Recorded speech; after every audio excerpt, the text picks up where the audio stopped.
আপনার চরমনায়ের পীর মুফতি ফজলুল করিম সাহেবকে উদ্দেশ্য করে কিছু কথা বলব। যে ভাই, আমি যুক্তিতে বিশ্বাসী।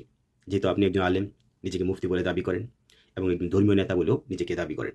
তো আমার কাছে এতটুকু আপনার প্রশ্ন, যে আপনি বলেছেন যে নির্বাচনী যে হলফনামায় যে আপনার ব্যাংকে রয়েছে ১১৭৬ টাকা মাত্র, আর আপনার স্ত্রী রয়েছে ১৮৭ ভরি স্বর্ণ অলংকার। তো আপনার কাছে আমার প্রশ্ন ভাই, ধরে নিলাম আপনি দরিদ্র, আপনার কাছে টাকা পয়সা নাই, আপনি একজন খাঁটি ধর্মীয় নেতা, সোজা কথা। ও আপনার কোনো উপরি ইনকাম নাই, বা আপনার মুরিদদের কাছ থেকে হয়তো ভণ্ডামি করে কোনো উপার্জন করেন না, এর জন্য আপনি এত সৎ, এর জন্য আপনি আপনি এতটা আপনি অর্থের দিক থেকে এতটা দরিদ্র এখনো পর্যন্ত।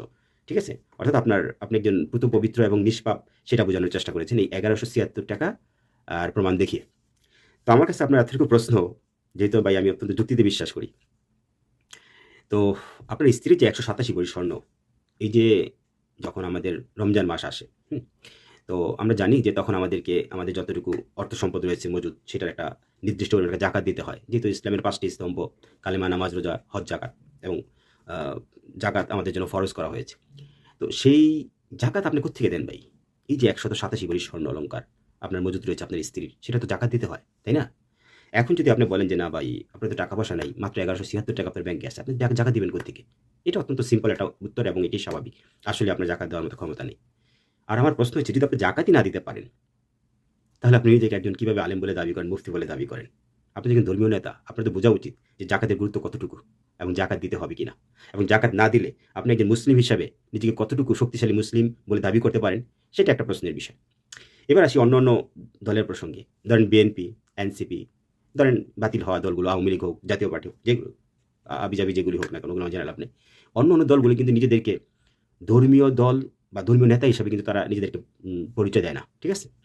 তো তাদের ক্ষেত্রে যদি কিছুটা হেরফের হয় এসব ক্ষেত্রে, সেক্ষেত্রে তাদেরকে কিন্তু ধর্ম ব্যবসায়ী বলা যাবে না। কিন্তু একজন ধর্মীয় নেতা যখন নিজেদেরকে একটা ধর্মীয় দল হিসেবে প্রতিষ্ঠিত করতে চাচ্ছে, এবং নিজেদেরকে একজন আলেম, মুফতি বলে দাবি করেন, একজন ধর্মীয় প্রসিদ্ধ নেতা বলে দাবি করেন, নেতৃত্বের দাবিদার মনে করেন, সেই ব্যক্তি যখন এই যে ধর্মটাকে পুঁজি করে ধর্মের নামে এরকম ভণ্ডামি করবে, তাদেরকে কি বলে? তারাই আসলে প্রকৃতপক্ষে ধর্ম ব্যবসায়ী। অন্যান্য দলেরা তো আসলে ধর্মের ব্যাপারে এত কিছু বোঝে না, এত গভীর জ্ঞান রাখে না।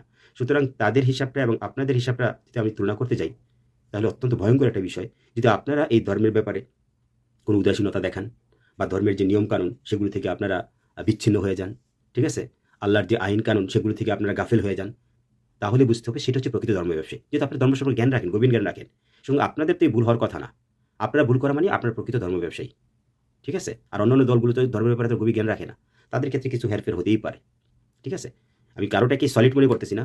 সবারই ভুল তো ভুলই, সোজা কথা। কিন্তু আপনাদেরটা চরম ভুল। এটা আপনাদেরকে বুঝতে হবে। ভাই, যুক্তিতে আসতে হবে।